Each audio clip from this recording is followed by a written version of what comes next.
can tell with the cover page that's got sumo wrestlers, Justin Bieber, and the leads from Hamilton. This is going to be quite a chapter. So before we get into this, what I want you to do is to write down or think about a conflict that you believe you are currently in or have been in. So write it down.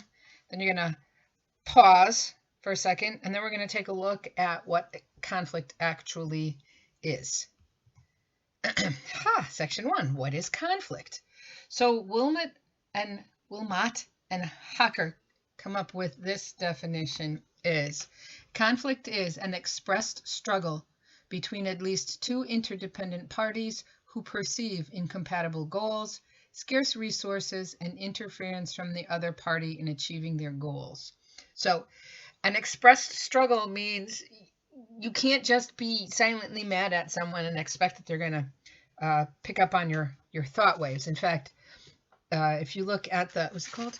Focus on Research on page 326, there's a very nice couple of paragraphs about why we think people in our lives should be mind readers and the pitfalls with that. So the expressed struggle can be the fact that you're giving them dirty looks and you think they're going to pick up on them, or that you've been giving them the silent treatment. It's a little bit of editorializing. I think in this case, words are probably better. Like even just a, I'm pissed off with you would probably work.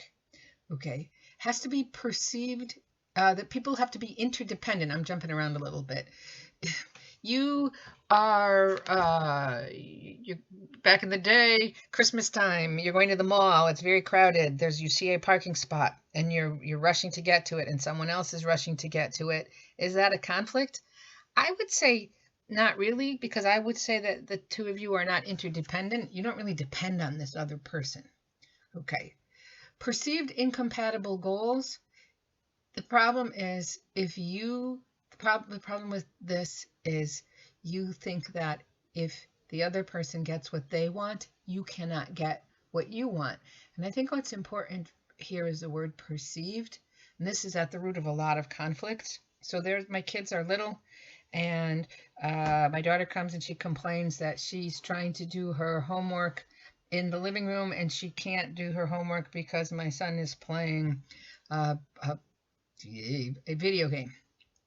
Okay, so how can the two of them achieve their goal? Well, I say, go to your room, Alexander, go to your room, play these, in your own spaces. The goals are achieved. Okay, that's why it's perceived. There also have to be perceived scarce resources. There's not enough of something to go around. It can be something tangible. There aren't enough cookies to go around.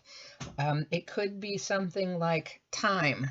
I want to do this and you want to do that. We don't have enough time to do both. And it can also be something like attention. I think this is what causes a lot of conflicts. If you have children, that they both want your attention and you can't give it to both of them. And then the last point has to do with inevitability. So as they say in the beginning, they realize that it's impossible to eliminate conflict completely. There are ways to manage it. And learning to manage conflict can be definitely beneficial. So for me, a classic conflict was when my children were little and we were going out and they were running for the car, each of them yelling, "I call shotgun." They're expressing they're interdependent because they're related. Incompatible goals. If one person gets the front seat, the other person can't. And it was a scarce resource because there was only one seat next to mine. So that is a conflict.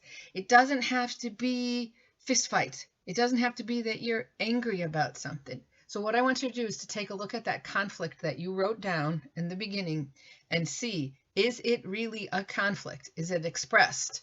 Are the two people interdependent?